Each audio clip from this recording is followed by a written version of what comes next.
जय जिनेन्द्र शाह। सब्जेक्ट है कर्म, कर्मफल और कर्मफल परिणाम। हम आज दिन तक जो समझते आए हैं उसी के अनुरूप कर्म, कर्मफल और कर्मफल परिणाम होते हैं, या और कोई गूढ़ रहस्य है इसके अलावा? उसे समझने के लिए कर्म के ऊपर ये वीडियो बनाए जा रहे हैं। यदि कर्म का रहस्य हम अच्छी तरह से समझ जाते हैं, मैंने जो समझा और जो अनुभव किया वह आपसे मैं शेयर कर रहा हूं। उस समझ और अनुभव के आधार पर मुझे मेरे जीवन में भरपूर सुख और शांति है, भरपूर आनंद है।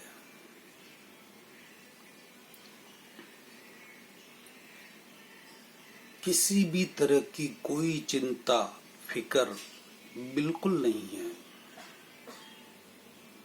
किसी तरह का किसी का भी कोई भी डर भय बिल्कुल नहीं है। निर्भय अवस्था प्राप्त है। किसी तरह का कोई टेंशन, वरीज, तनाव कुछ भी नहीं। ये क्यों? ऐसी स्थिति मुझे क्यों प्राप्त हुई? मतलब कर्म के पीछे जो रहस्य है उसकी सही समझ का ये परिणाम है। आपको भी आश्चर्य होगा कि ऐसे पांचवें आरे में, पंचम काल में व्यक्ति को तनाव न हो, चिंता न हो, डर भय न हो, निर्भय अवस्था प्राप्त हो, सुख शांति भरपूर हो, आनंद ही आनंद हो। ऐसा हो सकता है? ऐसा भी हो सकता है? ऐसे प्रश्न आपके दिल में खड़े होंगी। बिल्कुल हो सकता है। आपके जीवन में हो सकता है, आपके पूरे घर परिवार में हो सकता है, आपके पूरे गांव में, पूरे शहर में, पूरे राष्ट्र में, पूरी दुनिया में हो सकता है, बशर्ते कि उसके पीछे का रहस्य हम अच्छी तरह से समझ जाएं। हमने पिछले 4 वीडियो में बहुत कुछ रहस्य समझने की कोशिश की है। हम अभी तक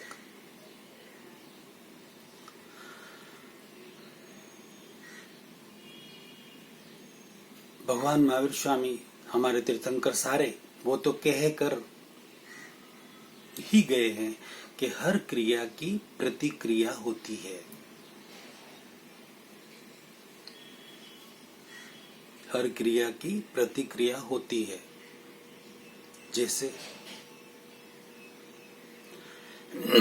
भगवान ऋषभदेव जी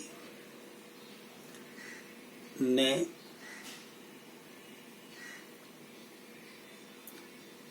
पूरे दिन बेल से के साथ काम किया होगा, बेलों से काम करवाया होगा, और रात को दिन में बेलों से काम करवाते उस समय उनके मुंह पर जाली बांध देते हैं ताकि बेल अच्छी तरह से काम करे, इधर उधर मुंह न मारे। तो रात को काम पूरा होने के बाद बेलों को बांध दिया, लेकिन मुंह से जाली, बेलों के मुंह पर जो जाली लगाई थी उसे खोलना भूल गए भगवान ऋषभदेव जी। तो पूरी रात 13 घंटा और कुछ मिनट तक जब उन्होंने दोबारा नहीं देखा उनको, तब तक बेल भूखे और प्यासे रहे। क्यों? कि उनके मुंह पर जाली बंधी हुई थी। ये उनकी भूल के कारण हुआ। उन्होंने जानबूझकर ऐसा नहीं किया। एक क्रिया की, ये भूल से क्रिया की। जानबूझ करो तो भी प्रतिक्रिया होगी, और भूल से करो तो भी प्रतिक्रिया तो होगी ही। यानी कि जहर है, हम जानबूझकर पिए या अनजान में पिए, उसका असर बॉडी पर होगा ही। ये परफेक्ट बात है। कोई भी क्रिया हम जानकर करें या अनजान में करें, असर हुए बिना नहीं छोड़ेगी वो आपको। तो उस क्रिया के फलस्वरूप भगवान ऋषभ देव जी को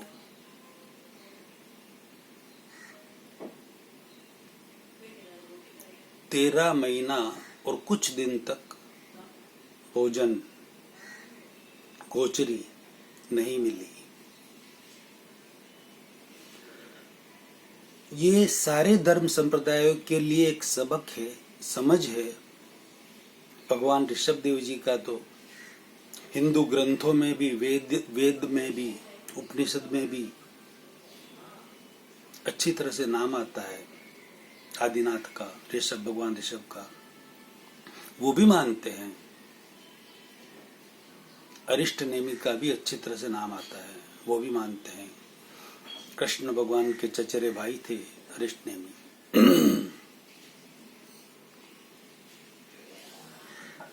तो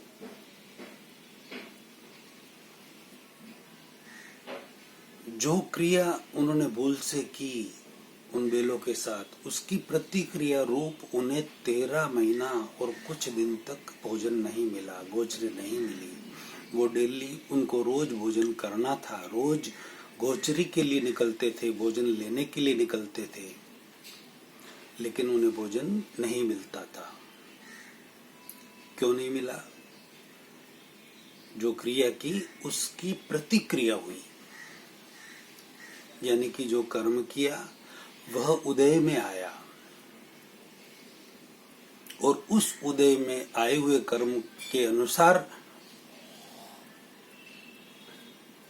उन्हें भोजन नहीं मिला, और 13 महीना और कुछ दिन उन्हें भूखा रहना पड़ा, भूखा और प्यासा रहना पड़ा। यह चीज, मतलब यह एक उदाहरण प्रूव करता है कि हर क्रिया की प्रतिक्रिया होती है। एक छोटा सा उदाहरण दूसरा और लेते हैं, भगवान महावीर स्वामी का। भगवान महावीर स्वामी के जीव ने, जब वो किसी भव में राजा थे, तो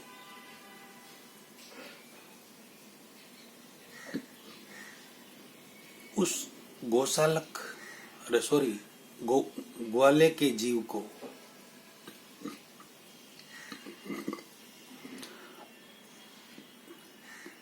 वो भी उनका सिपाही था,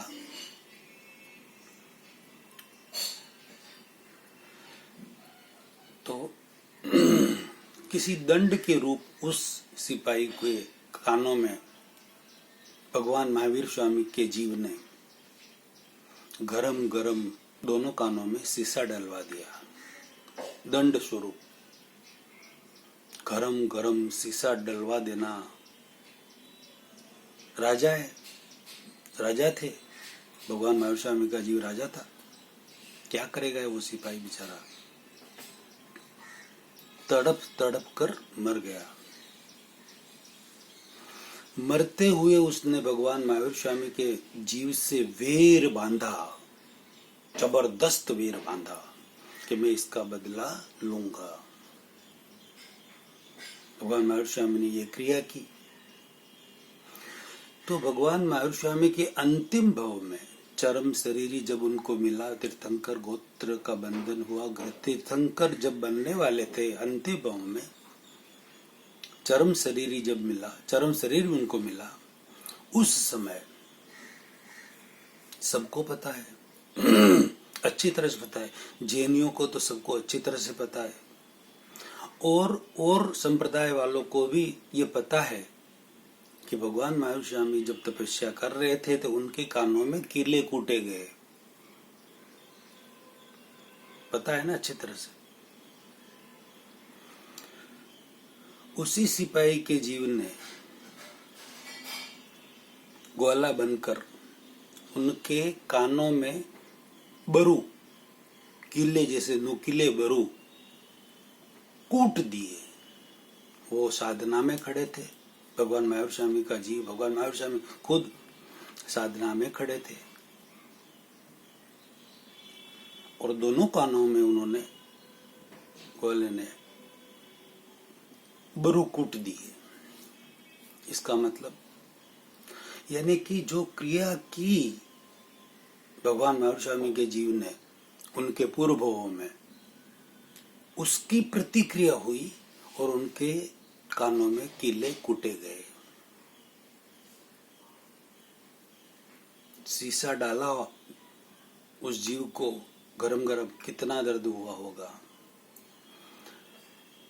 कानों में कीले कूट दिए, कितना दर्द हुआ होगा। यानी कि क्रिया की प्रतिक्रिया। कहते न, कर्म केवली को भी नहीं छोड़ते। कर्म केवलियों को, तीर्थंकरों को भी नहीं छोड़ते, तो हम सब तो सर्वसाधारण मनुष्य है, हमें कर्म कैसे छोड़ेंगे। यह एक दो उदाहरण है। ऐसा ही पार्श्वनाथ भगवान का एक उदाहरण लेते हैं। पार्श्वनाथ भगवान के 10 भाव पूर्व कमठ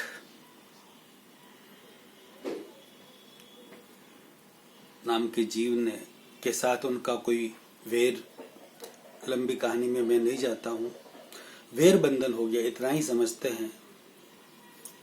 उस वेर बंधन के कारण उस जीव ने इतना वेर बांधा कि मैं इनका बदला लेकर रहूंगा। और आप सबको पता है अच्छी तरह से कि भगवान पार्श्वनाथ को 10 भव तक उस कमठ के जीव ने नहीं छोड़ा। अंतिम भव, चरम शरीरी पार्श्वनाथ तीर्थंकर जब बने थे, अंतिम समय तक उनको वो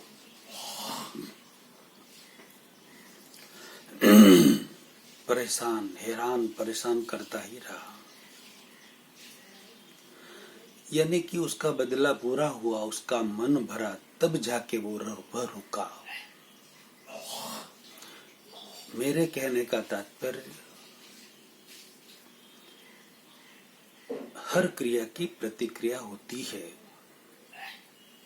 साइंटिस्ट न्यूटन का सिद्धांत है, वो तो अभी अभी हुए। हर क्रिया की प्रतिक्रिया होती है, सिद्धांत उन्होंने वो बना कर गए हैं। उसके पहले तो भगवान महावीर स्वामी और हमारे सारे तीर्थंकर ये सिद्धांत प्रूव कर दिया, उन्होंने कह दिया केवल ज्ञान में देखकर कि हर क्रिया की प्रतिक्रिया होगी। शुभ करोगे तो शुभ फल मिलेगा, अशुभ करोगे तो अशुभ फल मिलेगा। सोच समझकर क्रिया करना, ये वो अच्छी तरह से हमें समझा कर गए हैं। इतना अच्छी तरह से उन्होंने समझाया है, फिर भी हम अशुभ करते हुए, किसी को दुख देते हुए, किसी का दिल दुखाते हुए, किसी को गाली देते हुए, किसी को डांटते फटकारते हुए, किसी की हत्या करते हुए, किसी को मारते पीटते हुए, हम नहीं सोचते हैं कि ये जो हम क्रिया कर रहे हैं उसकी प्रतिक्रिया रूप इससे भी ज्यादा दंड हमें मिलेगा, हमें भुगतना ही पड़ेगा। ये नहीं समझते हैं। तो ये अच्छी तरह से समझ में आ जाए, उसके लिए ये कर्म के ऊपर वीडियो बन रहे हैं। और इसके अलावा इससे और आगे जो गूढ़ रहस्य है उसे भी हम अच्छी तरह से समझने की कोशिश करते हैं। कर्म के ऊपर जो वीडियो बन रहे हैं वो, और पीछे जितने भी मैक्सिमम वीडियो बने हैं वो सारे के सारे गूढ़ रहस्यों से भरे हुए हैं। जैन धर्म के, हमारे सनातन धर्म के बहुत सारे गूढ़ रहस्यों से भरे हुए हैं। उन सबको आप अच्छी तरह से सुने, एक बार सुने, 2 बार सुने, 10 बार सुने, अच्छी तरह से समझ में आ जाए तब तक सुनते रहें, सुनाते रहें।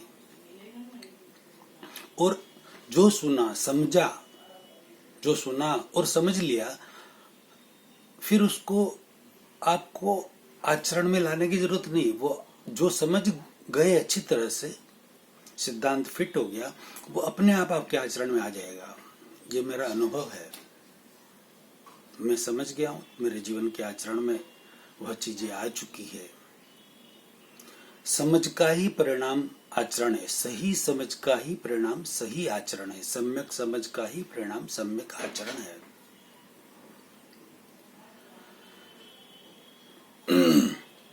इन गूढ़ रहस्यों से भरे हुए वीडियो को आप लाखों करोड़ों व्यक्तियों में जरूर शेयर कराएं और महान अनुमोदना का पुण्य कमाएं। जय जिनेंद्र शाह। अगला प्रवचन अगले वीडियो में कर्म के ऊपर गूढ़ रहस्यों वाला। जय जिनेंद्र।